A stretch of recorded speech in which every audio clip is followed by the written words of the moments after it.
Hi there. Welcome to İngilizce İngiltere'den. Merhaba arkadaşlar. Okay. Present perfect tense. This is today's lesson.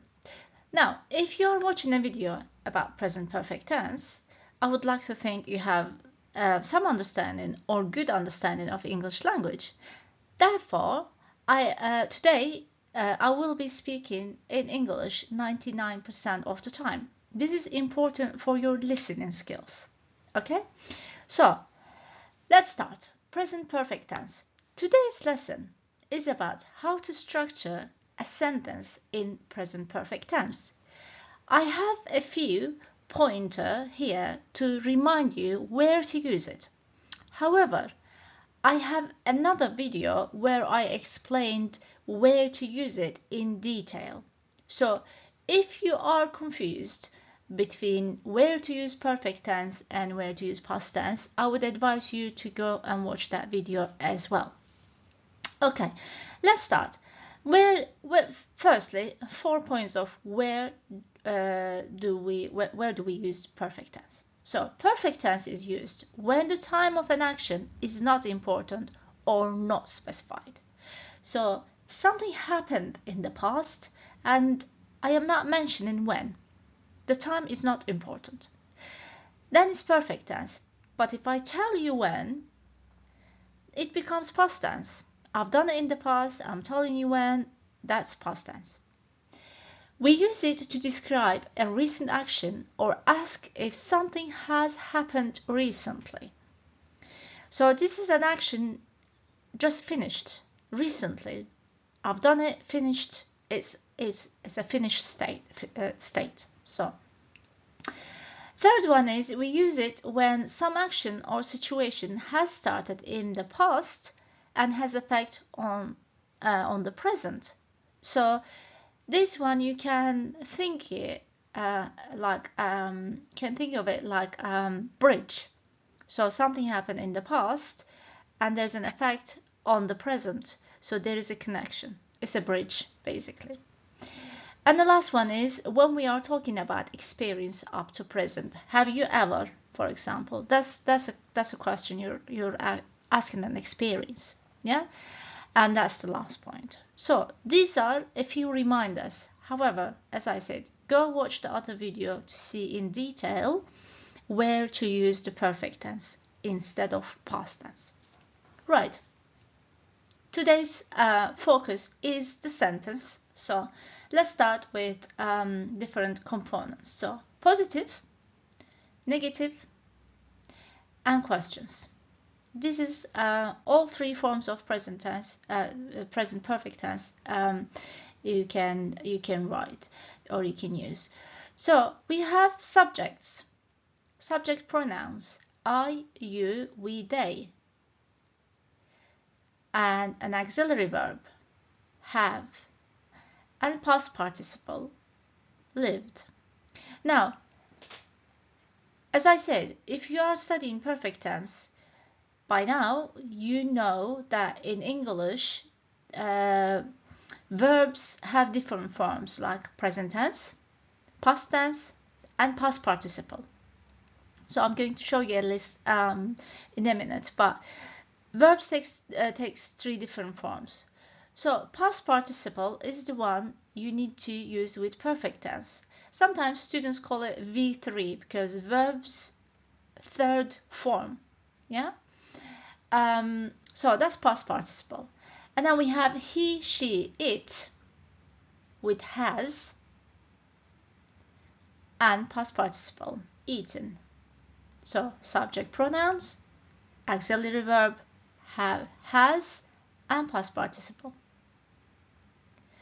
Negative follows the same pattern. Subject pronouns, I, you, we, they, auxiliary verb becomes negative, haven't, and past participle. You can also say have not, but it's not very common. Haven't is more common and more informal. So haven't, past participle. He, she, it hasn't, past participle. So the only difference here is turning have to haven't, has to hasn't. For the question forms, it's different because this time the auxiliary verb goes to the beginning. Auxiliary verb means helping verb. So these little verbs help us to form various different tenses. Have is one of them. So have, subject pronouns, and past participle. Has, subject pronouns, past participle. And this is the question form. If you could memorize this table, when you need to write or speak, if you could memorize this table, this is your sentence order. The rest of the sentence is whatever you want to put there. Like, I have lived in the UK for 3 years. Something like that. Remember, for and since are something we use with perfect tense. Again, I explained that in detail in my other video. Okay, now then, this is our sentence structure.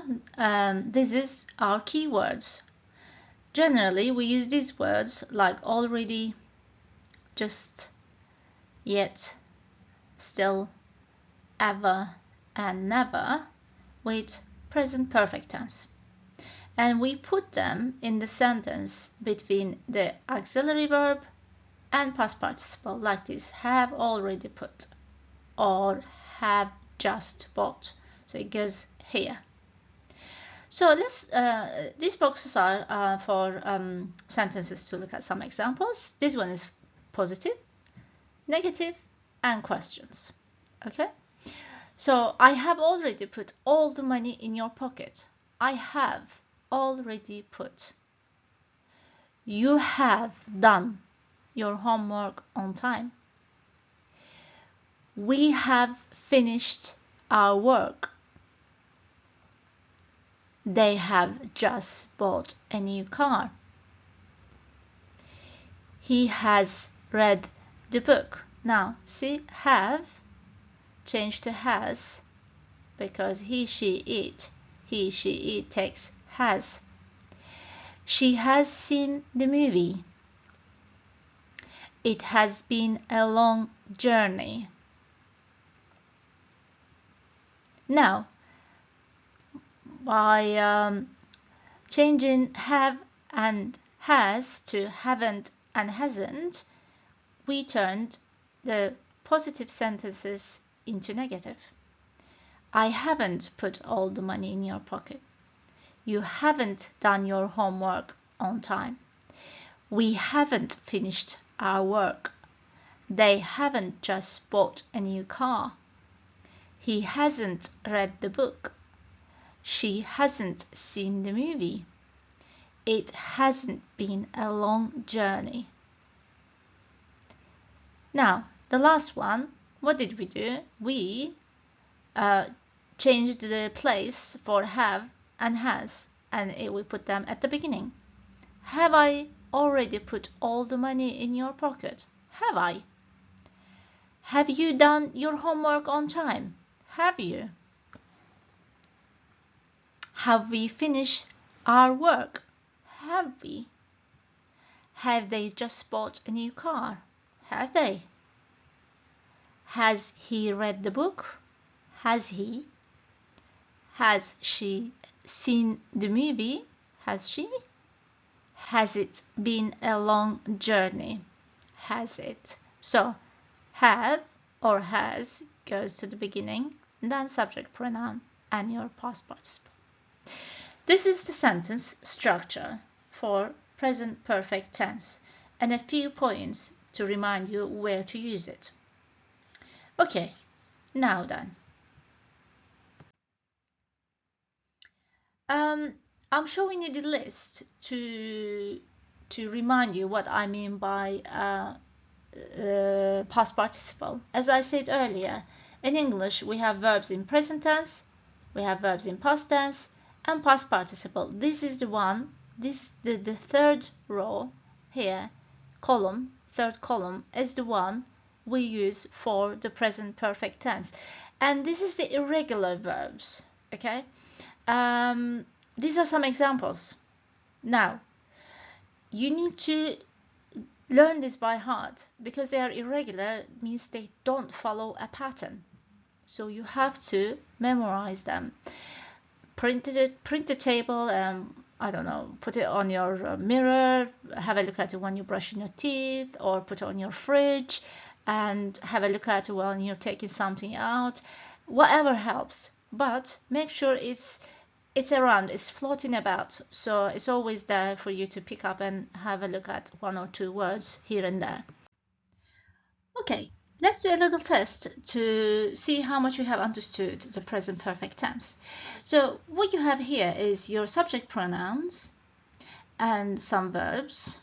Just complete the sentence in the present perfect tense. Pause the video, do this, and we will look at the answers together. Okay?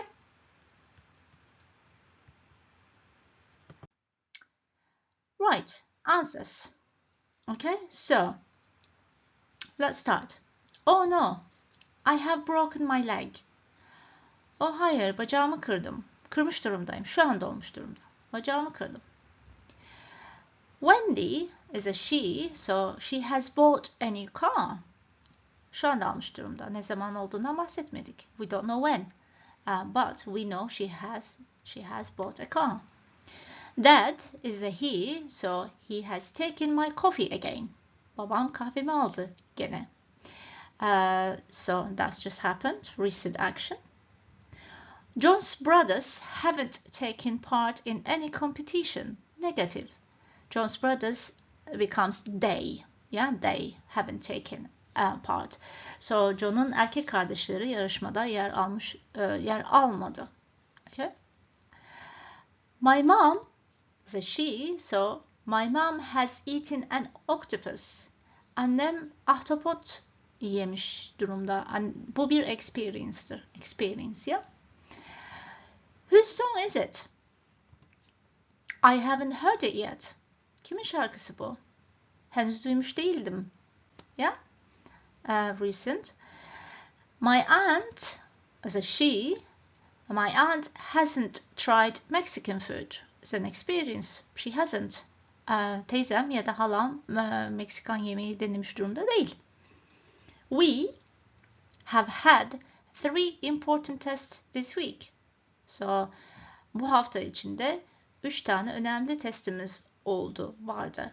We say this week, so this indicates that this week hasn't finished. That's why it's perfect tense. Okay, that's why it's perfect tense. This is a question. Have they tidied their room yet? Have they tidied? Question form. So it goes to the beginning. Have goes to the beginning. Our parents still haven't left the house. Go and ask them. So ebeveynlerimiz hala evden ayrılmış durumda değil. Git söyle. And this is negative. Our parents is plural. Therefore it's they. Therefore it's haven't. It's negative. Okay, I hope your answers were the same as mine and you're happy with your progress. Okay, and that's it for today. Time to say goodbye. Okay, don't forget to like and subscribe to my channel, and if you have any comments, don't forget to drop it in the comment box, and I'll see you soon again. Okay, hoşça kalın. See you later.